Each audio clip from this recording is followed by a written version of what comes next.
Marcel Lebrun, 80% de l'Afrique a accès à Internet aujourd'hui. Est-ce qu'on risque d'aller vers une mondialisation de la pédagogie ou vers une pédagogie unique, où quel que soit le pays et la culture, on apprend de la même façon avec le même média numérique? Oh. Ben, je dirais que le mot qui m'ennuie le plus peut-être dans la question, c'est le mot « même ». Pourquoi est-ce qu'il faudrait que la formation, l'éducation, l'enseignement soient le même?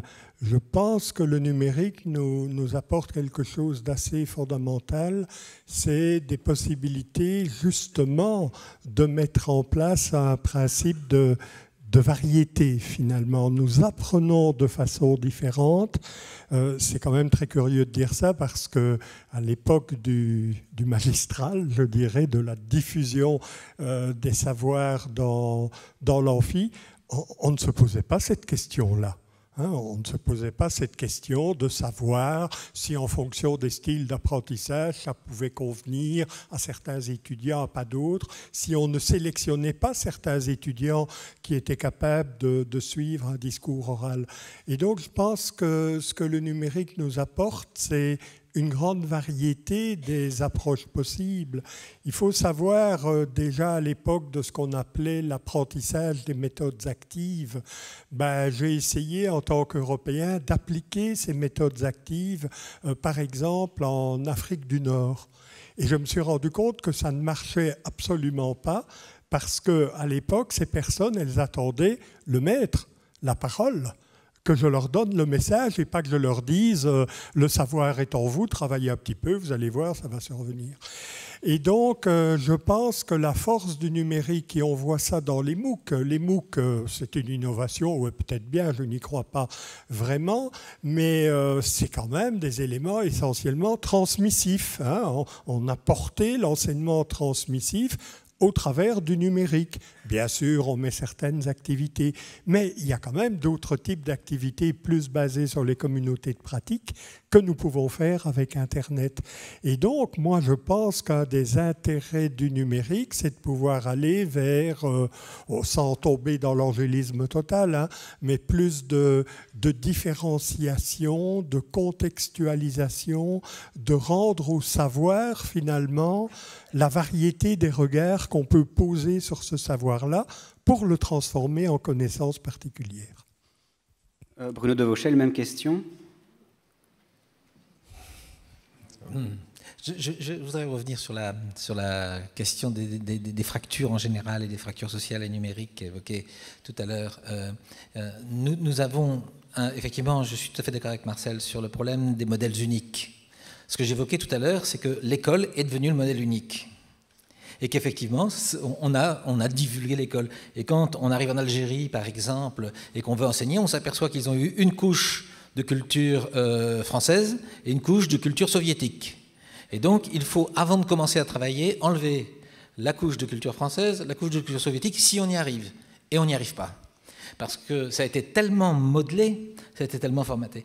Or, on a une chance, et je pense qu'il faut la saisir, et on l'a redit tout à l'heure, c'est que si on accepte, je dis bien si on l'accepte, ce qui n'est pas certain au vu du fonctionnement par exemple de l'UNESCO, si on accepte que de nouveaux modèles émergent, alors on a fort à espérer des gens qui n'ont pas ce formatage. Je prends l'exemple de Sugata Mitra, dont on peut critiquer tout ce qu'il a fait, mais si vous êtes intéressé par l'école dans les murs et toute l'expérimentation qu'il mène aujourd'hui avec une école hors l'école, je pense qu'il y a là, où j'évoquais aussi Sri Aurobindo, ce sont des gens qui sont partis d'autres cadres culturels, d'autres cadres conceptuels, qui ne se sont pas embarrassés des modèles que nous avons et qui nous ont alourdis, parce que le modèle soviétique n'est jamais que le modèle du 19e siècle, la transmission du 19e siècle verticale systématisée. Donc, ils n'ont pas forcément été, en particulier dans le Moyen et l'Extrême-Orient, surtout l'Extrême-Orient, ils n'ont pas été extrêmement marqués par cela. Et donc, il y a des trésors d'invention à aller chercher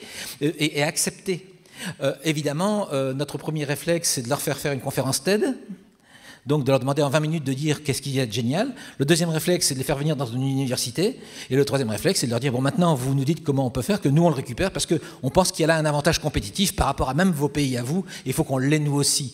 On en est à un point où on essaye en fait même de normaliser l'innovation des autres, et le numérique a ce défaut, Et notre approche post-coloniale, je dirais globalement, a ce défaut aussi, c'est que nous cherchons toujours à imposer notre modèle, et quand ce n'est pas notre modèle, à récupérer un autre modèle pour le réinjecter dans notre système. Et dans le système avec notre formatage. Et moi, c'est ça que je crains beaucoup avec les modèles actuels. Et donc, je pense que si on veut vraiment permettre, et on parlait de diversification, de différenciation, il faut accepter que accéder au savoir, accéder à la connaissance, passe par des chemins divers, par des modèles divers, et non pas par un modèle unique, qu'il soit numérique ou non. Allez-y, applaudissez-le. Marc Romelin, qu'on vient de voir passer un tweet, est-ce que finalement la fracture numérique est-elle liée au matériel, au virtuel, ou plutôt à l'intellectuel? Est-ce que la fracture ne serait pas avant tout intellectuelle? Oui, sûrement. Je veux dire, on est assez fort en phase avec Guilbault pour s'émerveiller de ce que, effectivement, ces toutes petites machines, elles sont une espèce de machine universelle à stocker et à nous permettre la transmission, au fond, de toute la culture humaine. La disponibilité de l'information est telle que le problème n'est plus l'information, le problème c'est l'attention.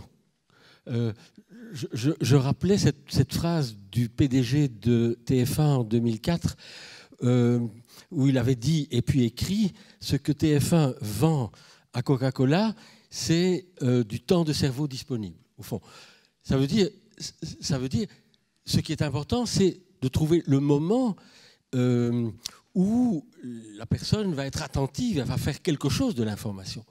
Donc, ce qui est rare, c'est plus l'information, c'est l'attention. L'attention est une ressource extrêmement difficile et rare à mobiliser. Et attention à quoi? Je veux dire, qui va mettre la hiérarchie dans ce flux d'informations? Quand j'interroge, je racontais, je tapais sur Google numérique, puisqu'il y avait numérique. Alors, la réponse, en 37 secondes, 90 millions d'occurrences. Où vais-je chercher l'information? Google me donne une hiérarchie. Il me donne d'abord la définition de Wikipédia, et puis etc., etc. Qui définit cette hiérarchie? Et comment j'organise les schémas mentaux, intellectuels, pour que je puisse faire un tri? Et donc, je pense que et les journalistes et les enseignants vont être de plus en plus indispensables, non pas pour fournir de l'information, mais pour la traduire, l'évaluer, la contextualiser, en faire une synthèse.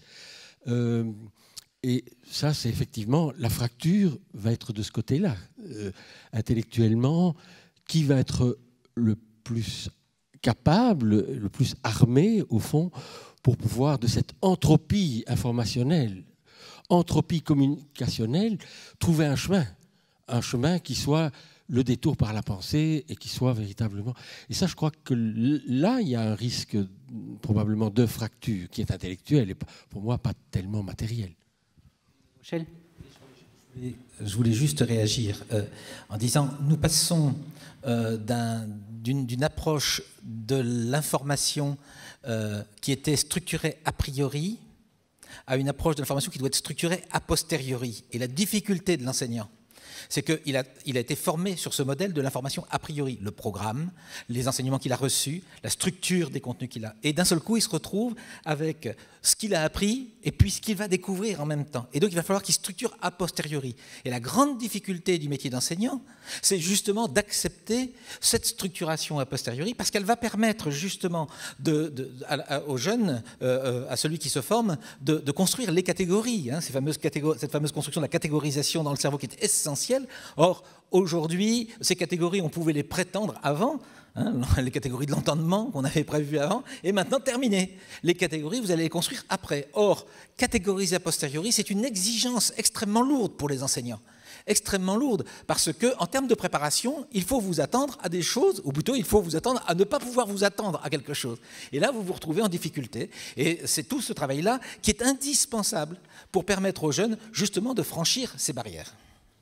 Un mot une réaction de Bruno Schröder? Oui, et par rapport à ça, face à l'information brute, à l'information atmosphérique, hein, pour reprendre mon image tout à l'heure, la question qui se pose, c'est la question de la médiation, en fait.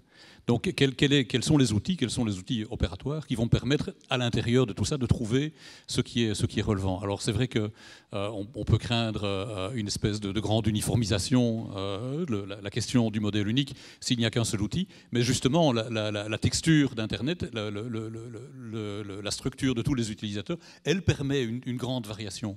Et donc, c'est justement le côté brut permet cette variété des médiateurs, permet cette variété des différents chemins. Et donc, il y a effectivement un rôle pour l'enseignant, pour les journalistes, qui sont une des sources de la médiation. Il y en a une certainement pour Google et pour d'autres, mais il y a la possibilité d'en trouver d'autres. Et c'est de là que vient, d'une part, la résilience et la diversification des chemins. Je vois que la plupart des intervenants veulent encore réagir, mais c'est justement la deuxième partie de la table ronde, c'est vraiment la question finalement de l'enseignement par rapport au numérique ou de la mutation scolaire. Donc je vous propose d'attaquer peut-être la deuxième partie et de revenir alors sur ce sujet. Il y a une petite vidéo de respiration de 5 minutes, donc vous pouvez vous installer confortablement dans votre fauteuil, dans votre deuxième fauteuil. On va voir finalement un résumé de 40 ans de numérique à l'école que France Télévisions propose. On va voir qu'il y a 40 ans de promesses qui ne changent pas. Le matériel évolue, les boutons sont un peu plus jolis, les écrans sont un peu plus tactiles, mais on va voir finalement que les promesses ne sont pas encore rencontrées aujourd'hui.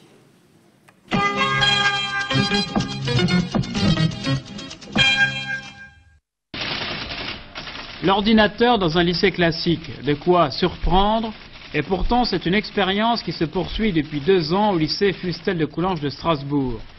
L'ordinateur, outil pédagogique, c'est l'ambition des quelques professeurs qui ont accepté de se mesurer à la machine. Il faut absolument être informé de ce que c'est qu'un ordinateur, de la manière dont on peut s'en servir, de ce que ça signifie dans la vie courante, pour pouvoir ensuite réagir contre l'utilisation éventuellement abusive qu'on en ferait pour la vie du futur citoyen qu'est le lycéen. Contrôle de compréhension maintenant. Zarifa est-il un cheval, oui ou non?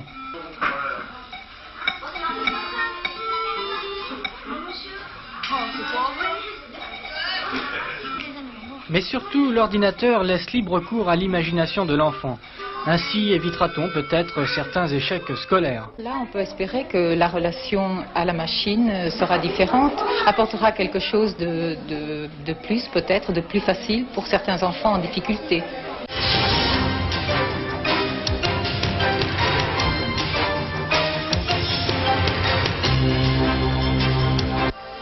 Comète, planète jovienne, céphéide ou pire encore loi de Kepler, Kesako. Pas de panique, les touches SOS et lexique sont là. Clic et voilà la définition, l'explication ou l'animation qui aidera à la réponse. Donc voici ici un bon outil de travail en complément du cours qui va nous permettre d'approfondir, voire même de vérifier nos connaissances, mais qui ne pourra en aucun cas, et là j'en suis bien sûr, remplacer le professeur. Le jour où l'instituteur est arrivé à l'école de Piquecos, l'horizon des élèves s'est considérablement élargi. L'Israël, l'Italie, le Japon, Luxembourg. Internet, ça sert à communiquer avec les personnes qui sont de l'autre bout du monde, à Paris, en Australie, en Belgique, n'importe où. Ceux qui l'ont, on peut communiquer avec eux.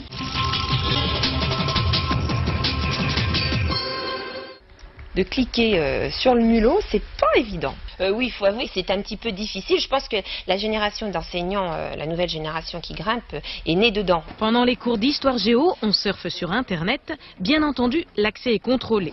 Au total, dans cette classe, 26 ordinateurs dernier cri, payés par l'État et la commune. C'est comme si tu étais devant ton cahier à apprendre, seulement que tu es devant un écran, c'est pareil. Bonsoir les enfants.